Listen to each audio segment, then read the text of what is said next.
নমস্কার বন্ধুরা, আমি সোমা গোপালের হেসেল চ্যানেলে আপনাদের সবাইকে স্বাগত জানাই। আজকে রুটি পরোটা লুচির সাথে খাওয়ার জন্য কাঁচা কুমড়োর একটা দুর্দান্ত স্বাদের নিরামিষ রেসিপি আপনাদের সাথে শেয়ার করব, যেটা সামান্য কিছু মশলার হেরফেরে এত টেস্টি হয় যে সেটা একবার না ট্রাই করলে আপনারা বুঝতেই পারবেন না। তাই চলুন সময় নষ্ট না করে রান্নাটা করে ফেলি। আজকে কাঁচা কুমড়ো দিয়ে দারুণ টেস্টি একটা রান্না করছি, আর তার জন্য কড়াইয়ে সর্ষের তেল দিয়ে গরম করে নিয়েছি। এর মধ্যে প্রথমেই অল্প নুন দিয়ে দিলাম, দিয়ে দিচ্ছি অল্প হলুদের গুঁড়ো। এবার কাঁচা কুমড়ো খোসা শুদ্ধ টুকরো করে কেটে রেখেছি সেটা দিয়ে দিচ্ছি। এর সাথেই একটা মিডিয়াম সাইজের আলুকে টুকরো করে কেটে নিয়েছি, সেটাও দিয়ে দিচ্ছি। এবার সব কিছু ভালো করে মিশিয়ে একটু ভাজা ভাজা করে নিচ্ছি। এখানে কাঁচা কুমড়ো কিন্তু একটা ছোট সাইজেরই নিয়েছিলাম বন্ধুরা, আর কাঁচা কুমড়ো আপনারা সবাই জানেন খোসা শুদ্ধই রান্না হয়। এবার সব কিছু ভালো করে মিশিয়ে নিয়ে একটু ভাজা ভাজা করে নেব। 3-4 মিনিট সময় নিয়ে মিডিয়াম ফ্লেমে আলু আর কাঁচা কুমড়োর টুকরো ভাজা ভাজা করে নিয়েছি। এবার এগুলো তুলে আলাদা একটা পাত্রে রেখে দিয়ে তারপর নেক্সট স্টেপের দিকে এগোচ্ছি। সবজিগুলো সব ভেজে তুলে রেখে দিয়েছি, আর তারপর আবারও সামান্য একটু তেল দিয়ে গরম করে নিয়েছি। এবার এই তেলের মধ্যে প্রথমেই দিয়ে দিচ্ছি অল্প 5 ফোড়ন, দিয়ে দিচ্ছি একটা তেজপাতা, একটা শুকনো লঙ্কা, এর সাথেই সামান্য একটু হিং দিয়ে দিলাম। এবার ফোড়নটা ভাজা ভাজা করে নিচ্ছি। ফোড়নটা ভাজা ভাজা হয়ে গেছে। এবার এর মধ্যে দিয়ে দিচ্ছি থেতো করা আদা আর কাঁচা লঙ্কা। এখানে আমি 3টে কাঁচা লঙ্কা দিয়েছি আর 1/2 ইঞ্চি আদা থেতো করে নিয়েছি। তেলের সাথে মিশিয়ে একটু ভাজা ভাজা করে নিচ্ছি। থেতো করা আদা কাঁচা লঙ্কাটা একটু ভাজা ভাজা করে নিয়েছি। এবার এর মধ্যে দিয়ে দিলাম টমেটোর টুকরো, এটাকেও একটু মিশিয়ে নিচ্ছি। টমেটোর টুকরোগুলোকে মিশিয়ে নিয়েও মিনিটখানেক সময় নিয়ে একটু ভাজা ভাজা করে নিয়েছি। এবার এর মধ্যে অল্প একটু জল অ্যাড করছি, কেননা এখন আমি এর মধ্যে কিছু গুঁড়ো মশলা দেব। প্রথমেই দিয়ে দিচ্ছি অল্প হলুদের গুঁড়ো, অল্প একটু কাশ্মীরি মির্চ পাউডার দিয়ে দিলাম, ছোট চামচের 1 চামচ ধনের গুঁড়ো দিয়ে দিলাম, ছোট চামচের 1 চামচ জিরের গুঁড়ো দিয়ে দিলাম। স্বাদ মতো নুন দিয়ে দিচ্ছি, তবে নুন দেওয়ার আগে খেয়াল রাখবেন সবজিও কিন্তু নুন দিয়ে ভাজা আছে। কয়েকটা নকুলদানা দিয়ে দিলাম, আপনারা এর জায়গায় চিনি বা গুড়ের ব্যবহার করতে পারেন। এবার সব কিছু ভালো করে মিশিয়ে মশলাটাকে খুব ভালো করে কষিয়ে নিতে হবে। মিনিট 2 সময় নিয়ে সমস্ত কিছু মিশিয়ে মশলাটাকে খুব ভালো করে কষিয়ে নিয়েছি। এবার ভেজে রাখা সবজিগুলো দিয়ে দিলাম, মশলার সাথে খুব ভালো করে মিশিয়ে কষিয়ে নিচ্ছি।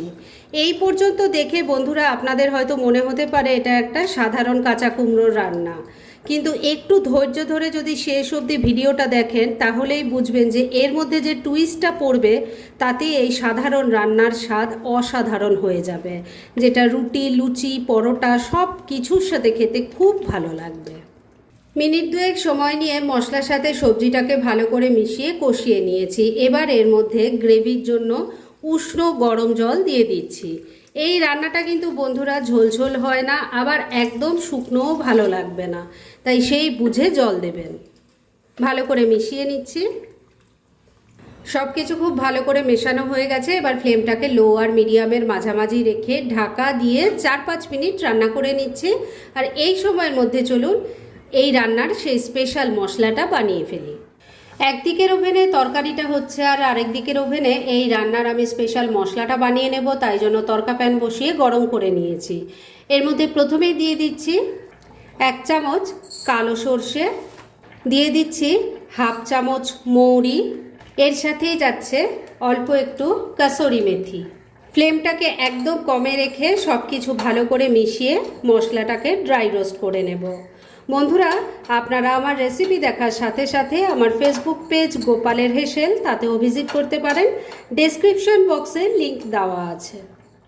মিনিটখানেক সময় নিয়ে লো ফ্লেমে মশলাটা ড্রাই রোস্ট করে নিয়েছি। এবার এটা কিন্তু ভালো মতো ড্রাই রোস্ট হয়ে গেছে। এবার এটাকে সঙ্গে সঙ্গে নামিয়ে কিন্তু আলাদা একটা পাত্রে শিফট করতে হবে, নাহলে কুকিং প্রসেসটা চলতে থাকবে আর মশলাটা তেতো হয়ে যাবে। এবার এটাকে নামিয়ে রাখছি, ঠান্ডা হয়ে গেলে গুঁড়ো করে নেব, তবে একবারে পাউডার ফর্ম না, একটু দানা দানা মতো করে গুঁড়ো করতে হবে। মিনিট 5 রান্নাটা হয়ে গেছে।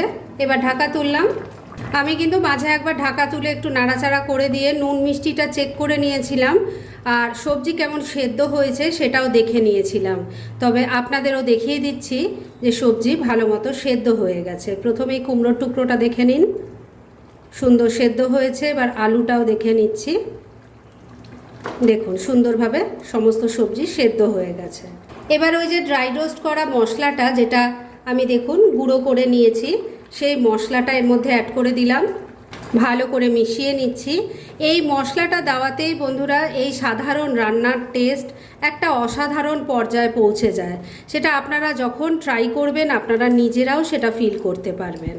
আর এই মশলাটা মেশানোর সাথে সাথেই একটা দারুণ স্মেলে চারিদিক কিন্তু করছে, মানে আমার পুরো কিচেনটাতে এই গন্ধটা পুরো করছে। আপনারাও একবার, তাই সবার কাছে রিকোয়েস্ট রাখলাম, একবার হলেও ট্রাই করুন, আর তারপর কেমন লাগলো প্লিজ কমেন্ট করে জানাবেন। মশলাটা ভালো করে মিশিয়ে নিয়েছি, তবে এই মশলার ফ্লেভারটা যাতে রান্নার মধ্যে ভালো করে মিলেমিশে যায় সেজন্য ফ্লেমটাকে লো আর মিডিয়ামের মাঝামাঝি রেখেই ঢাকা দিয়ে মিনিট 2 আবারও রান্নাটা করে নিচ্ছি। মিনিট 2 রান্নাটা হয়ে গেছে, ঢাকা তুললাম। এবার কিন্তু রান্না একদম রেডি। এইটুকু গ্রেভি থাকতে থাকতে আমি নামাবো, কেননা এটা ঠান্ডা হলে আরও ঘন হয়ে যাবে। তাই গ্যাসটা এখানেই বন্ধ করে দিলাম। আর এবার মিনিট 2 জন্য স্ট্যান্ডিং টাইমে ঢাকা রাখছি, আর তারপর সার্ভ করে আপনাদের দেখাচ্ছি। ফ্রেন্ডস, আমার আজকের এই কাঁচা কুমড়ো দিয়ে দুর্দান্ত স্বাদের নিরামিষ রেসিপি একদম রেডি হয়ে গেছে এবং আমি সার্ভ করে দিয়েছি।